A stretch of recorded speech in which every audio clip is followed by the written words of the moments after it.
आगे कह रहे महाराज, ओम सो शब्द जपो, ओम सोम शब्द जपो, मन कर शिव रे कोई, राम राम शिव रे है कोई, राम राम शिव रे है कोई, ये नावन होई, बांधा ने अंचर सुन न्यारा, बांधा ने अंचर सुन न्यारा। बड़ी ऊंची बात महाराज यहाँ कह रहे हैं, बहुत ही ऊंचा ज्ञान है। हम तो सब राम स्नेही राम राम लेके बैठे हैं, अब क्या किया जाए। सांस ओ सांसो जप रहा, अजपे मन लाग्या, निस दिन पचतानी सांसो नहीं भाग्या। सांस उसासो रट रहा, अजप्पे मन लाग्या। अब सांस उसास तो समझ गई है, अजप्पा क्या है, अजप्पा का क्या करे। ये अजप्पा को न छोड़ सकते हैं न पकड़ सकते हैं। अब कोई कोई कहेंगे इसमें क्या पड़ा है, हम राम राम रट रहे हैं, प्रेम से इतना ही काफी है, ये भी कह सकते हैं, ये तो हमारी रीति है। मगर एक बात महाराज ने बताई है, इस राजयोग में सारे योग समा जाते हैं, ये सबसे ऊंचा योग है। इस योग को जो साध लेता है उसे संसार के सारे योग समझ में आते हैं। महाराज ने एक बात कही है, उन विमान हेत जो आवे, पाचू ज्ञान देव का पावे। ये जो विमान है, 70 रूपी विमान में अगर कोई आ जाता है उसके नीचे, तो उसके भीतर में ये 5 प्रकार के ज्ञान प्रकट जाते हैं। उसमें है पहला मत ज्ञान, दूसरा श्रुत ज्ञान, तीसरा अवध ज्ञान, चौथा मन परिचय ज्ञान और 5वां केवल ज्ञान। यानी इतनी ऊंची स्थिति है, उसमें संसार के सारे ज्ञान और करनी साधना विधि ये सब उसके समझ में आता है। तो ये 5 ज्ञान गेबव उनके अंदर आते हैं। तो अजप्पे के लिए मैं कह रहा हूँ 5 ज्ञान की बात कभी करूँगा, नहीं तो विषय रह जाएगा और विषय अधूरा छूटना ये भी ठीक नहीं। महाराज ने एक जगह कहा है विठल राव के संवाद में, वो अजप्पो संग करे सोहम श्वासा जान ररो ममो रट जीव सु धरे बीच में आन, धरे बीच में आन तबे नियंचर पावे, इन छे के बिन मेल पीट रहा कदे न पावे। सुखराम दास ये एकटा मते नाभ में आन। अब उसमें आया है अजप्पो। अजप्पो क्या है ये मैं आपको विशेष तौर पे समझाना चाहता हूँ। हम ये शब्द के जाल में नहीं पढ़ना है, फिर भी कुछ कुछ शब्द जो नियंचर के साथ कनेक्टिव है उसको समझना जरूरी है। पहले समझो ओम। और सोहम, सोहम है श्वासा जो भीतर जाती है, जिसको हम कहेंगे प्राण वायु अंदर लेना और कार्बन डाइऑक्साइड बाहर छोड़ना, उसको कहते हैं ओम। बाहर निकलती श्वास से हम बोलते हैं, भीतर जाती हुई श्वास से ये हमारा शरीर की सारी क्रिया चलती है। अब ओम सोम समझ गए, अपने आप श्वासा आती है, अपने आप श्वासा जाती है। ये श्वासा के लिए हमको कुछ नहीं करना पड़ता है, ये स्वाभाविक आती है, स्वाभाविक तरह से जाती है। अगर ये श्वासा की गति धीमी हो जाए तो वो बनता है अजप्पा। ये अजप्पा वो नहीं है बिना किया हुआ जाप, ये तो उसका शब्द से अर्थ हुआ।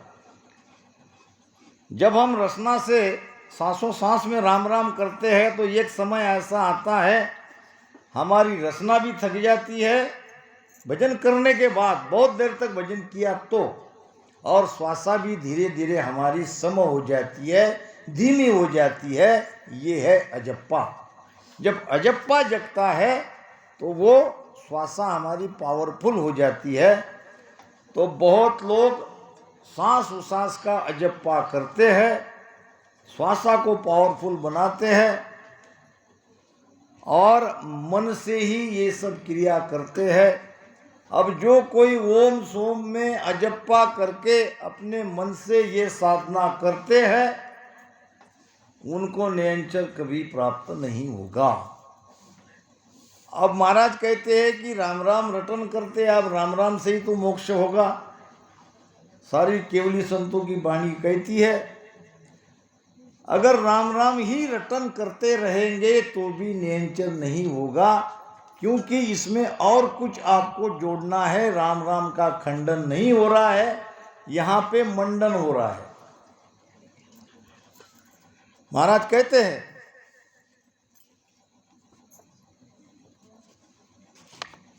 राम राम मुख बोलन लागा, संता सुप्रीतन काई। राम राम मुख के संता सुप्रीतन काई।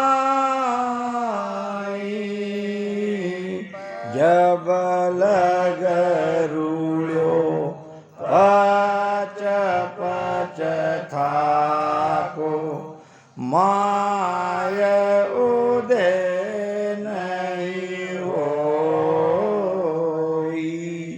जब लग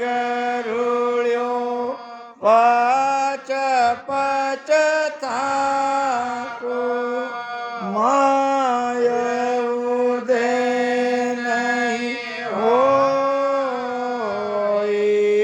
राम माय उदय नहीं होई। प्रीतन छिपे छिपाई संतो, प्रीतन छिपे छिपाई। केवल राम राम से काम नहीं चलेगा, संतों से प्रीति होनी चाहिए, अगबग प्रेम होना चाहिए। अगबग प्रेम नेम सब छूटा, जुग मर्दादन काई बे। और गुरु के तो बेचो बिकने लागे, सो शिष्य साचे भाई बे। ये तो निजमन की मेहर है। आ तो एक अगमगत होई, कहन सुनन में आवे नहीं। ये तो न कह सकते हैं, इतनी अगम है, इतनी विशेष चीज है कि जो सदगुरु, जिस सदगुरु से मेहर होती है उस सदगुरु को ही पता नहीं चलता कि मैंने शिष्य पे मेहर करी है, क्योंकि ये उनके मन का विषय नहीं है, उनका निजमन का विषय है। सदगुरु का निजमन रिझना चाहिए। सदगुरु का निजमन रिझेगा कब? जब हम निजमन समर्पित करेंगे। हम मन से भक्ति कर रहे, जहां तक मन का लेवल है भक्ति करने का, भजन करने का, कभी नियंत्रण नहीं जगेगा। निजमन देना पड़ेगा, पूरी तरह से सरेंडर चाहिए, तब बात बनेगी। राम राम का आधार लेके बैठे रहोगे, 20-20 नाम आती जाती श्वास में, ये क्या लगा रखा है 20-20 नाम? यहाँ तो पूरा झुक जाना है, पूरा समर्पित हो जाना है। समर्पित के बगैर कृपा नहीं हो सकती। भगवान गौतम बुद्ध के पास एक सेठ आए, वरमाला यानी फूलमाला और प्रसाद लेके, पगड़ी, हाथ में सोने का कड़ा, गले में सोने की सांखल, और भगवान गौतम बुद्ध के दर्शन के लिए आए और उनके सामने खड़े रहे। भगवान बुद्ध ने उनकी तरफ देखा, उसने कहा डाल दो। सेठ अचंभित हो गए।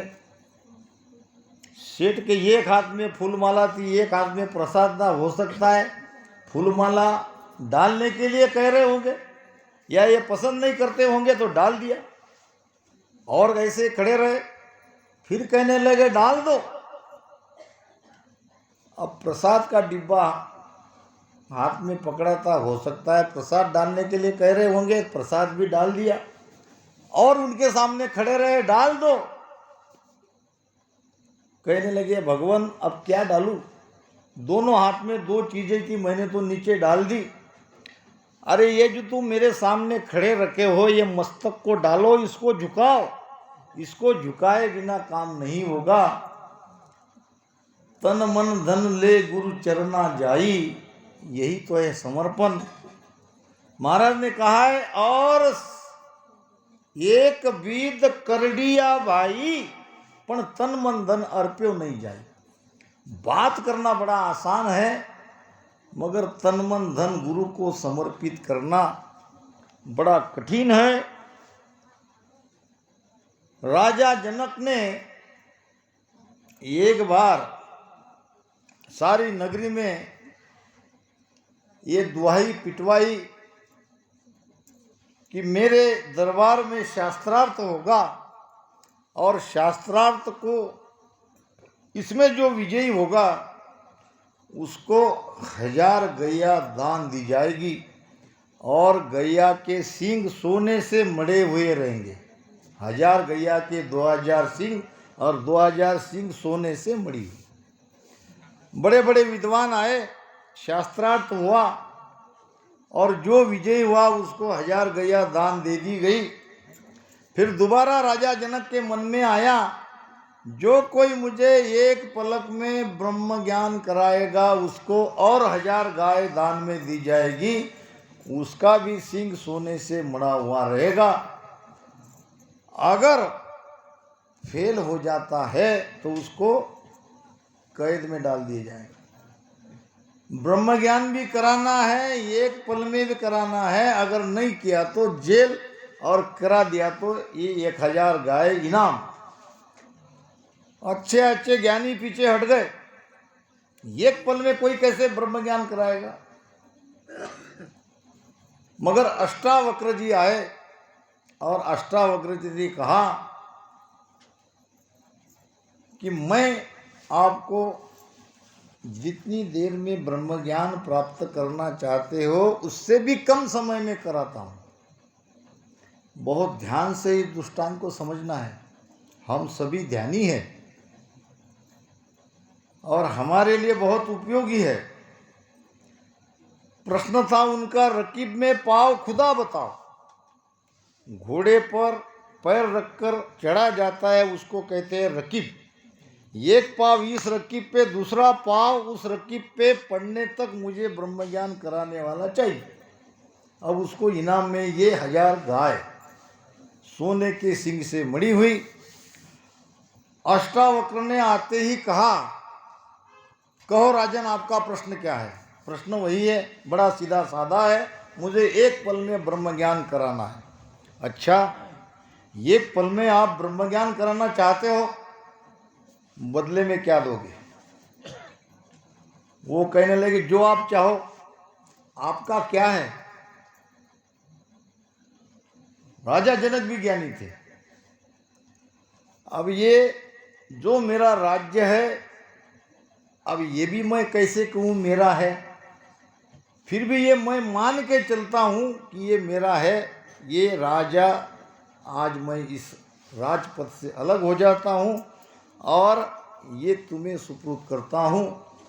अष्टावक्र ने कहा, जो चीज़ तुम्हारी नहीं है वो मुझे तुम कैसे दे सकते हो? तुम्हारी अपनी जो है वो मुझे दो। तो उसने कहा, मेरा तो ये तन और मन ही है। ठीक है, संकल्प करो। मैंने मेरे गुरु को ये मेरा तन मन सुपुर्द कर दिया। आज से ये न तन मेरा न ये मन मेरा, मैंने मेरे गुरु को दे दिया। उस जमाने की बात थी, संकल्प किया जाता था और संकल्प पे वो कायम रहते थे। तो फिर दे दिया गया। बैठ गए राजा जनक व्यास गद्दी पे, अपनी जगह पे, और उनके गुरु अष्टावक्र जी बैठ गए व्यास गद्दी पे। सारा दरबार बैठा है, आगे क्या होगा, आगे क्या होगा। और फिर राजा जनक को लगा कि गुरु महाराज आए हैं, उसको मैंने जलपान करने के लिए नहीं किया। कुछ न कुछ तो उनका आदरातिथ्य होना चाहिए था। ये घंटे के बाद राजा जनक उठ के कहते हैं कि गुरु महाराज, कोई फलाहार, कोई जल, कोई पानी।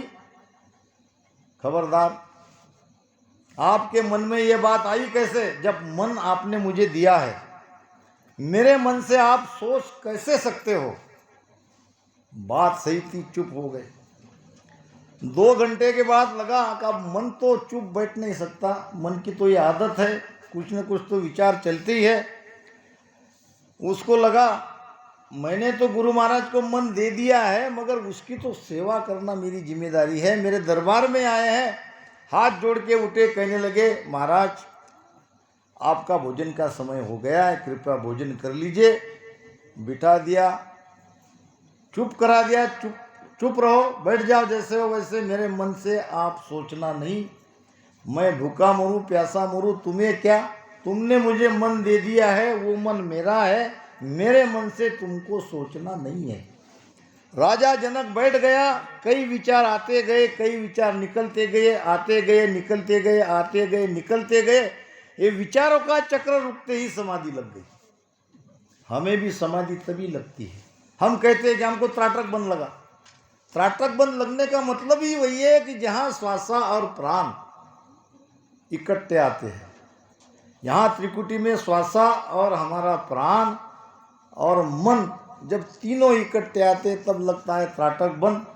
अब मन त्रिकुटी में पकड़ा जाता है, इसका मतलब हमारे विचार मिट जाते हैं। भीतर से विचार ही पैदा नहीं होते हैं। जब विचार ही पैदा नहीं होंगे तो अपने आप ब्रह्म ज्ञान भीतर में प्रगटने लगेगा। तो कई विचार राजा जनक के आए, कई चले गए, और विचारों से जब शून्य हो गए तो समाधि लग गई। अष्टावक्र पूछने लगे, राजा जनक बताओ, तुमको ब्रह्म ज्ञान हुआ कि नहीं? हाँ महाराज। आनंद आ रहा कि नहीं? हाँ महाराज, बहुत आनंद आ रहा है। जितना समय आपने किया उतने समय में हुआ कि कम हुआ? बस मेरे विचार खत्म होते ही मुझे ये ब्रह्म ज्ञान होने लगा।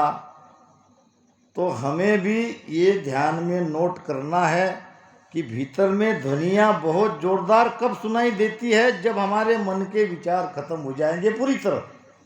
मन के विचार रहते ये ध्वनियाँ सुनाई नहीं देने वाली है। तो महाराज कहते हैं, केवल राम राम का आधार लेके अगर हम बैठे हैं और समर्पित नहीं होते हैं, यहाँ तो समर्पण से ही वो सत्ता हमारे अंदर प्रगटेगी। महाराज कहते हैं, कलयुग माय कबीर नामदेव दादू दरिया सोई, यहाँ प्रताप बहुत ने पाया, कहाँ लग कम तोई, यहाँ में फेर फर्क है भाई, सुन ली जो सब कोई, राम कया तो नावन जागे, नावा पायो कोई। अब उन्होंने राम राम रटन किया, हम ही राम राम रटन करने से मोक्ष में चले गए तो नहीं जमेगा। यहाँ तो नियंचर की बात है, यहाँ तो सदगुरु की निजमन की मेहर चाहिए। देह धारी सो सब ही माया देहधारी सो सब ही माया आनंद ब्रह्म नहीं कोई क्या अवतार देव दानु क्या अवतार देव दानु सब ही माया होई बांधा ने अंचर सुन न्यारा बांधा ने अंचर सुन न्यारा। कोई भाई इस पद को गाने में सुन्न न्यारा कहते हैं। सुन्न न्यारा नहीं, शून्य तो होगा शून्य, सुनो सुनने के लिए कह रहे। न्यारा ये नियंचर न्यारा है, ये ज्ञान तुम सुनो।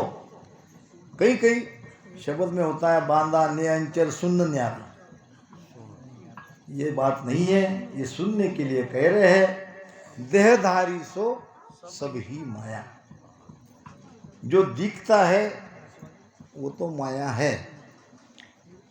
महाराज कहते हैं देह रो भेष सकल सो माया सत नहीं कोई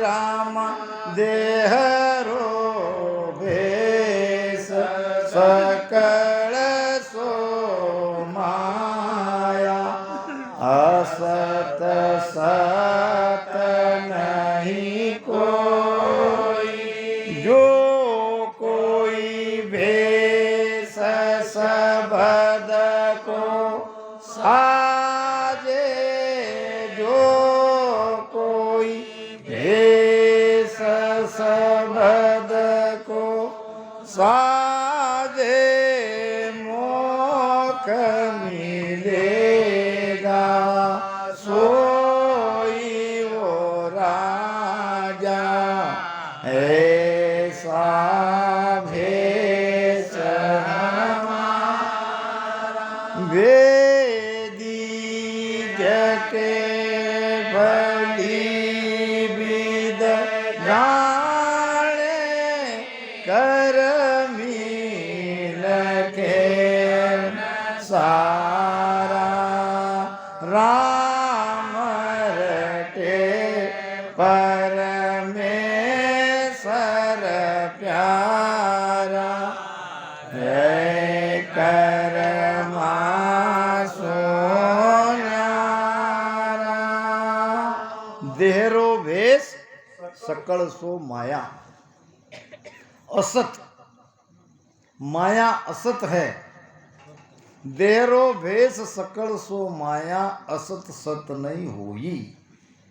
क्योंकि महाराज भेषधारी नहीं थे, सीधे सीधे गृहस्थी थे और परिवार के साथ आए थे।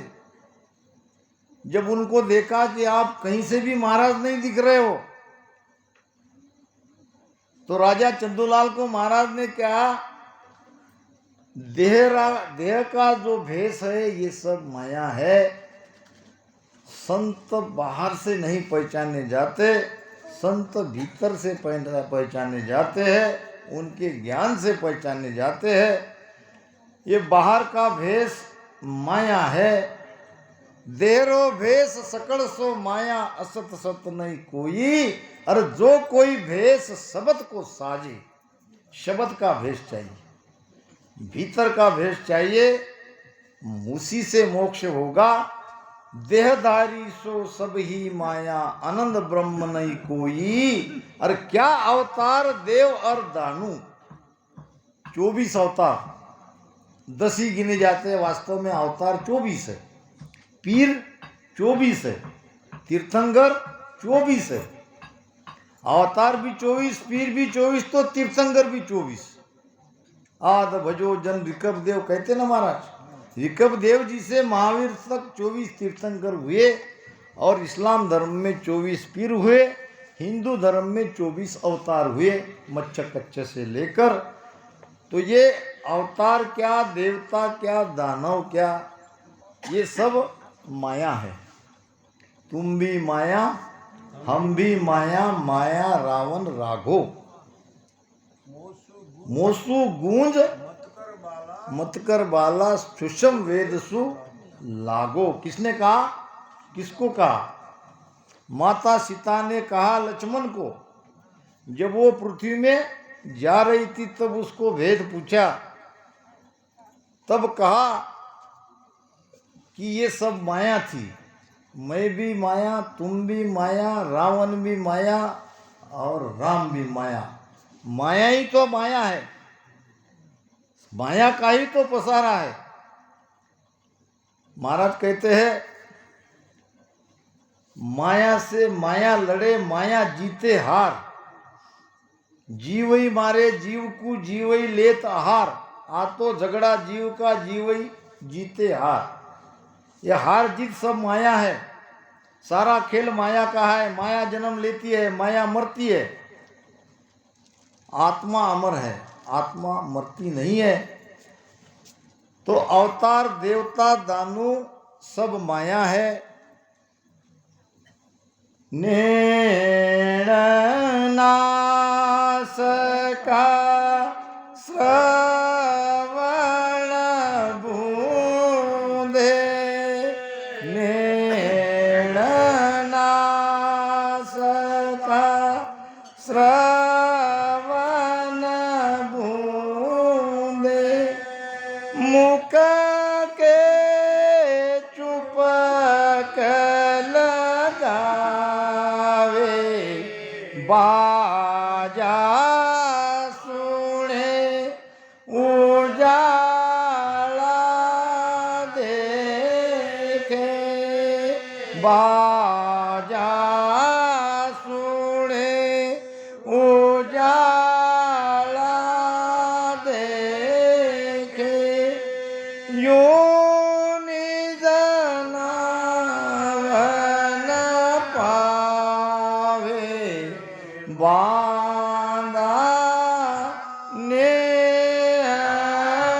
चर सुन न्यारा हो, बांधा ने चर सुन न्यारा। मैंने पहले ही कहा था, सभी शब्द निरंतर नहीं है, निज नाम नहीं है, उसकी विधि है, उसका भेद है। निज नाम, निज शब्द के लिए मैं समझाता हूँ, निज कहते हैं स्वयं के लिए। जो ये निरंतर है वो स्वयं का ही तो पहचानने वाला शब्द है, निज कहा है उसको। राजा के संवाद में इसको निज नाम कहा है।